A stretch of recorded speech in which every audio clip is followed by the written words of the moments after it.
Nie wiem, czy wiesz, ale słońce w Polsce wschodzi stosunkowo wcześnie.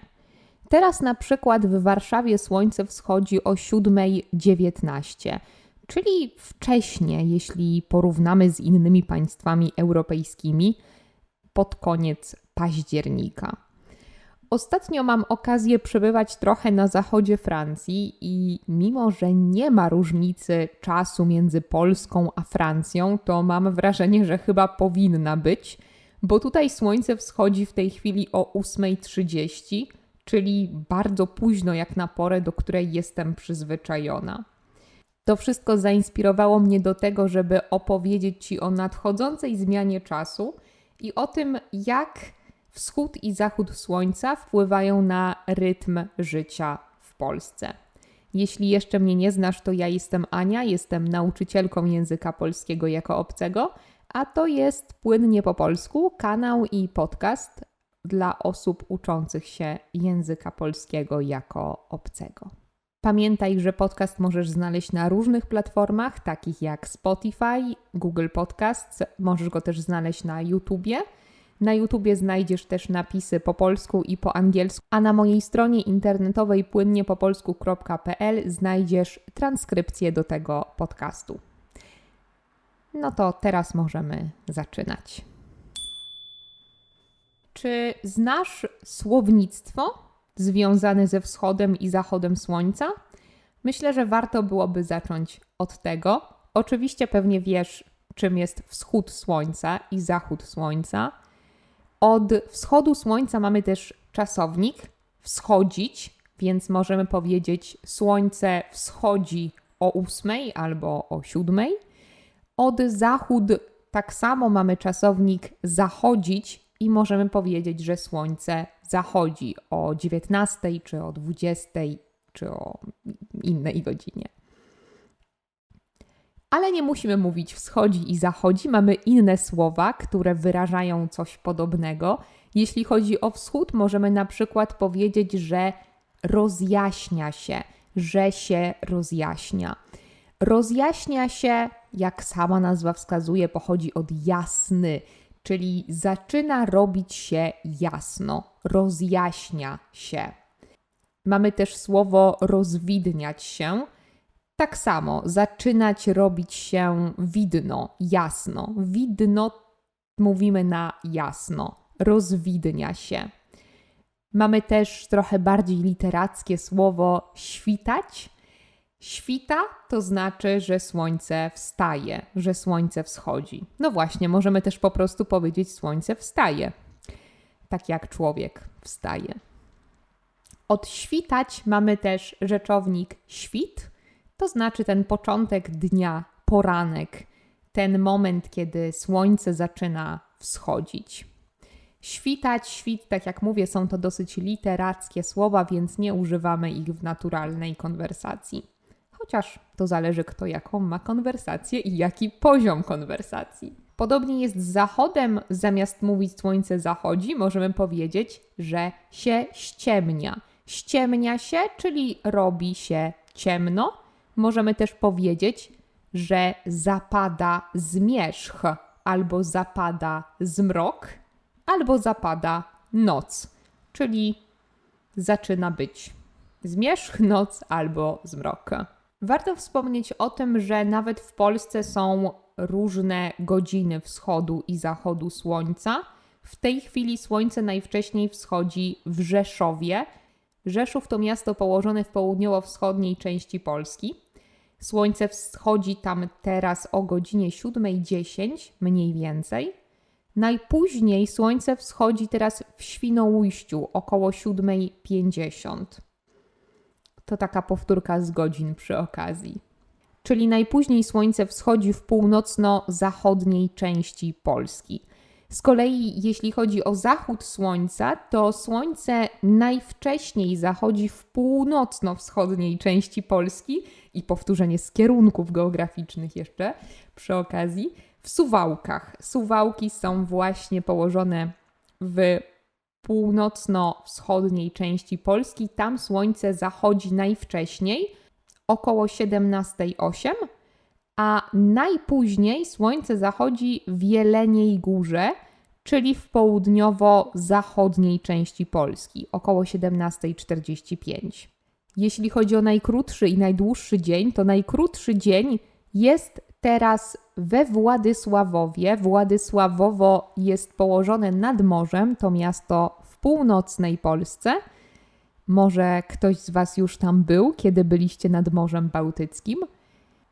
Ten dzień trwa niecałe 10 godzin, 9 godzin i około 48 minut. Natomiast najdłuższy dzień jest teraz w Zakopanem, czyli w południowej części Polski. Ten z Was, kto był w górach, na pewno byliście w Zakopanem. I tam dzień trwa ponad 10 godzin. Jest to 10 godzin i około 13 minut. Skoro takie różnice mamy między miastami w Polsce, nie dziwne, że mamy jeszcze większe różnice między krajami w Europie.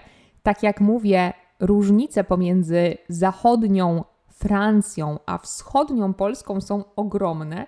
Niektórzy dziwią się bardzo, że nie ma tutaj zmiany czasu. I ja też zaczynam się dziwić, bo wschód słońca o 8:30 jest naprawdę zupełnie czymś innym niż w Polsce. Wpływa to bardzo na rytm życia, z tego co zauważyłam. W Polsce środek dnia mamy już o 12:00 w południe. To jest dla nas południe, wtedy jest najcieplejszy moment w ciągu dnia, między 12 a 13. To właśnie w tych godzinach nie idziemy nigdy na plażę w ciągu lata, ponieważ wtedy najmocniej świeci słońce. We Francji jest to bardziej około godziny 14-15, wtedy robi się cieplej, ale 12 to jeszcze tak naprawdę prawie rano. Biorąc pod uwagę, że słońce wschodzi tak późno, nie jest to niczym zaskakującym. Bardzo możliwe, że to dlatego właśnie w Polsce zaczynamy pracę wcześniej, bo większość osób woli pracować wcześnie i skończyć wcześnie. Z tego, co zauważyłam w zachodniej części Europy, jest trochę inaczej. Ludzie raczej nie zaczynają jak najwcześniej pracy. W Polsce niektórzy zaczynają pracę już nawet o 7:30. Ale kiedy weźmiemy pod uwagę fakt, że o 7:30 jest już jasno, nawet zimą, to nie jest to niczym dziwnym. Ludzie wstają wcześniej naturalnie. Nie potrzebują budzić się specjalnie wcześniej i zmuszać się do wstawania. Kto musi, ten musi. Ale ogólnie rzecz biorąc, nie jest aż tak trudno wstać wcześniej i zacząć pracę wcześniej. Oczywiście to zależy od indywidualnych upodobań, od indywidualnych potrzeb. Mówię teraz generalnie, ogólnie, uogólniając, Polacy pracują raczej wcześniej, zaczynają pracę wcześniej i wolą kończyć ją tak samo wcześniej. Bardzo rzadko ktoś zostaje do późna w pracy, praca do 18 czy 19 jest raczej czymś niepopularnym w Polsce. Wszyscy kończą ją jednak raczej o 16 i 17. Znowu mówię wszyscy, ale oczywiście nie są to wszyscy. Są oczywiście osoby, które pracują inaczej, pracują na innych warunkach, albo lubią inaczej pracować, wolą pracować wieczorami i to jest zupełnie normalne. Uogólniam teraz i mówię o większej części społeczeństwa. W Polsce chyba wszyscy lubią czas letni. To znaczy te 7 miesięcy, podczas których od marca do października mamy dłuższy dzień, bo przesuwamy zegarki.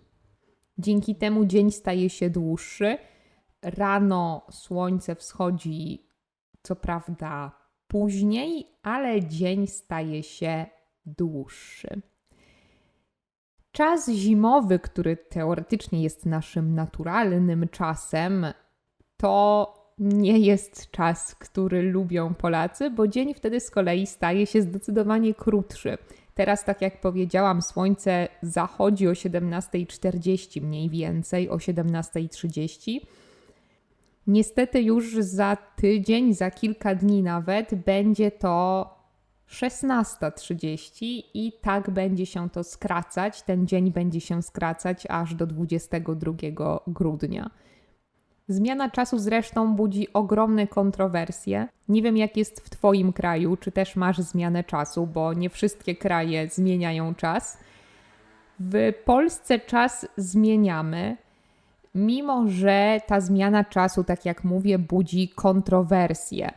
To znaczy niektórzy uważają, że zmiana czasu źle wpływa na nasz organizm i zgadzam się z tym twierdzeniem, bo sama po zmianie czasu potrzebuję czasem nawet kilku tygodni, żeby naprawdę przyzwyczaić się, przystosować się do czasu, który mamy.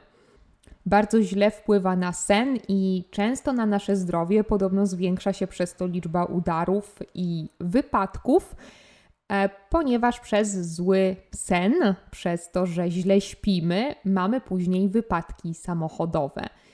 Myślę, że jest w tym sporo prawdy, bo sama mam dużo problemów ze snem po zmianie czasu. Nie potrafię przystosować się do tego, która jest godzina i o której powinnam iść spać, o której powinnam wstawać. No, naturalnie budzę się o zupełnie innej godzinie niż powinnam, niż wstawałam wcześniej, więc ja też mam poczucie, że ta zmiana czasu nie jest niczym dobrym, nie wpływa dobrze na nasz organizm, ale go rozstraja. Nie wiem, czy znasz to słowo rozstrajać. Rozstrajać to znaczy rozregulowywać.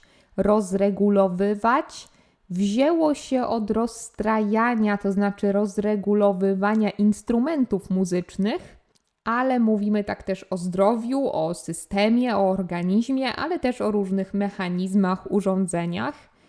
Jeśli coś albo ktoś jest rozstrojony, to znaczy, że jest rozregulowany, że nie funkcjonuje dobrze. I stąd też mówię, że ta zmiana czasu rozstraja nasz organizm, to znaczy rozregulowywuje go. Nasz organizm nie funkcjonuje później już zbyt dobrze. Z drugiej strony mamy dłuższy dzień latem w Polsce i mamy dłużej światło słoneczne i dzięki temu możemy oszczędzić energię, co w tym roku może okazać się szczególnie ważne. Są zdania podzielone na ten temat. Daj mi koniecznie znać, czy w Twoim kraju jest taka zmiana czasu, czy zmieniacie czas i jak się z tym czujesz, co o tym sądzisz, co o tym myślisz. Bo ja lubię czas letni w Polsce, ale jednocześnie czuję, że wpływa to źle na mój organizm i ciekawa jestem, jak potoczy się ta sprawa, bo zmiana czasu miała się zakończyć już do marca 2022 roku. Przez pandemię koronawirusa dyskusje zostały niestety przerwane na ten temat i zobaczymy, czy ruszą znowu i czy znowu będzie taki projekt. Dziękuję Ci bardzo za wysłuchanie tego podcastu. Mam nadzieję, że był w miarę interesujący. Jeśli nie, to daj mi znać. Jeśli tak, to też daj mi znać. Mam nadzieję, że pomogło Ci to nie tylko w dowiedzeniu się czegoś o Polsce, ale też w nauce języka polskiego. Koniecznie daj mi znać, jak jest w Twoim kraju. Myślę, że wschód i zachód słońca to coś, co często uważamy za zbyt naturalne, żeby zastanawiać się nad tym, jak jest w innych krajach. A w innych krajach często jest zupełnie inaczej i wpływa to na nasz rytm dnia. Czekam na Twoje komentarze, opinie, na Twoje sugestie. Jeśli masz jakiś pomysł na inny podcast, to też daj mi znać. Pamiętaj też, że od niedawna możesz zapisywać się na mojego Patreona, co znaczy, że do podcastów i do filmików będziesz dostawać dodatkowe ćwiczenia i listy słówek.